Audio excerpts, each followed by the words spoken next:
Human qualities and experiences expressed in text allow the audience to learn more about themselves and the world around them. George Orwell's 1984 is a fiction novella and cautionary tale which takes place in an imaginary future of the year 1984. Orwell wrote 1984 just after World War II and wanted to communicate his experience, turning the novel into warnings about the abuse of power, lack of privacy, causing distorted images of relationships and intimacy in society. Similarly, Ridley Scott's science fiction film Blade Runner was released in 1982 and is a representation of the modern dystopian world and conveys ideas on authority, control, and relationships through the creation of replicants and power of Tyrell's corporation. Through the creation of the dystopian societies, George Orwell and Ridley Scott demonstrates the abuse of power and challenges assumptions on the future under repressive regimes. As Winston introduces the work he does at the Ministry of Truth to O'Brien, he reveals, "Who controls the past controls the future. Who controls the present controls the past." This is the party's slogan and uses anti-metabole to demonstrate that reality is not always what it seems through the reversal of words. Winston understands the party's influence over the past and challenges assumptions about our trust of power in society. At the end of the novel, Winston is defeated. He says, "But it was all right. Everything was all right. The struggle was finished. He had won victory over himself. He loved Big Brother." Winston has not gained victory, which is ironic because he has only won in the eyes of the party, which now controls him. It is also ironic that he loves Big Brother because it's not true love, but rather fear and submission, as he no longer has the capacity for independent thought or the power to oppose the dictatorship. Also, this is paradoxical because how can you love your tormentor? Winston has developed Stockholm Syndrome as he now has positive feelings towards his abuser. By ending the novel in defeat, he reflects on the dangers of power and control and warns about the future. Winston realizes that pain is unbearable after being violently hit in the elbow by a guard in his holding cell. He expresses, "Nothing in the world was so bad as physical pain. In the face of pain, there are no heroes. No heroes." The beating in his cell alludes to the future pain he is going to experience in Room 101, a torture room. Additionally, through the anaphora of "no heroes," exaggerates Winston's extreme emotional experience in the moment. George Orwell's experience of totalitarian regimes in Spain, Germany, and Russia in the early to mid-20th century heavily influenced this narrative perspective. This is also evident in Blade Runner, when Rick Deckard reveals to Rachel that her memories are not real. He tells her, "Implants. Those aren't your real memories. They're somebody else's. They're Tyrell's nieces." Implants. Those aren't your memories. They're somebody else's. They're Tyrell's nieces. Rick Deckard communicates using truncated sentences, slowly revealing the truth to Rachel. This is Tyrell's way of exercising control over Rachel, by implanting false memories into her. Thus, through 1984 and Blade Runner, George Orwell and Ridley Scott have both depicted worlds with extreme control and conveys to the viewers their worries over the abuse of power and warns about dangerous totalitarian regimes.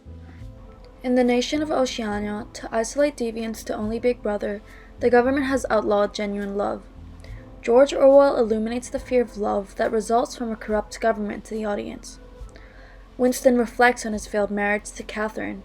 He states, "The sexual act successfully performed was rebellion. Desire was the thought." Here, he recognizes that the party puts an effort to suppress sexual instincts, as sex and sexuality has revolutionary potential. He uses the pleasant act of sex as a metaphorical device for defiance and revolt in this sentence. Therefore, Orwell portrays the individual experience of oppression on wants and needs in a controlled society. Even before Winston fell in love with Julia, they have portrayed an anomalous relationship, as their embrace had been a battle, the climax of victory. It was a blow struck against the party. It was a political act. Winston's rebellion against the party stemmed from his sentiments of love and desire, which were designed to be contrived and distorted. Winston and Julia's love validates the dream for a normal society. Taking his attention away from the current state of society, Orwell highlights the importance of hope and love as it can affect a person's humanity and identity. Similarly, the lack of compassion is also shown in Blade Runner through the female roles. Scott illustrates Priest, a replicant who acts as a basic pleasure model. Moreover, this is also evident in the objectified femme fatale character of Rachel. I'm Rachel. Who is supposedly another version of Tyrell's niece. Thus, Scott has depicted a society which lacks intimacy in relationship where women are portrayed as objects. Therefore, in Orwell's and Scott's bleak world, he confirms to the audience how the ideas of intimacy and relationships can be distorted due to oppressive regimes. In 1984, there is no such thing as privacy due to the involvement of the government symbolized by Big Brother. The party monitors every single member of society solely for government control. Winston states that nothing was your own except the few cubic centimeters inside your head. The juxtaposition of the mathematical imagery of cubic centimeters with the biological symbol of a skull depicts Winston's dehumanized discomfort as a result of the continual monitoring by Big Brother. Winston conveys his experience with constant government surveillance and expresses the lack of privacy as a result. Syme explains the purpose of Newspeak to Winston. Don't you see the whole aim of Newspeak is to narrow the range of thought? In the end, we shall make thought crime literally impossible, because there will be no words to express it. Syme's aphoristic picture of Ingsock's power illustrates how removing traditional vocabulary from the English language and replacing it with party-approved terms will deprive English speakers of the opportunity to articulate opposing viewpoints. The definite no denotes impossible and suffocates all hope of stopping it. Even the term thought crime is a portmanteau as a method by the government to alter words so no one can question what they do. Therefore, in Oceania, society collectively experiences the altering of language and its removal of human quality. Likewise, Blade Runner portrays lack of privacy through replicants, as they have no real privacy being controlled by the Tyrell Corporation.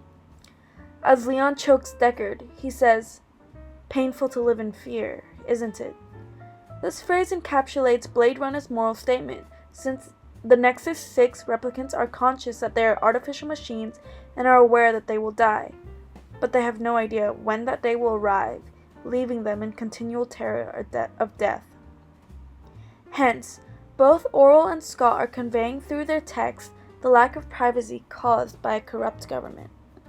In conclusion, both texts by Ridley Scott and George Orwell have portrayed human experiences under dangerous, oppressive regimes by the party and Tyrell's corporation. 1984 and Blade Runner have both successfully illustrated experiences such as the abuse of power, lack of privacy, and love and relationships. Thus, gives the viewers rich opportunities to understand and connect themselves to the meaning of the text.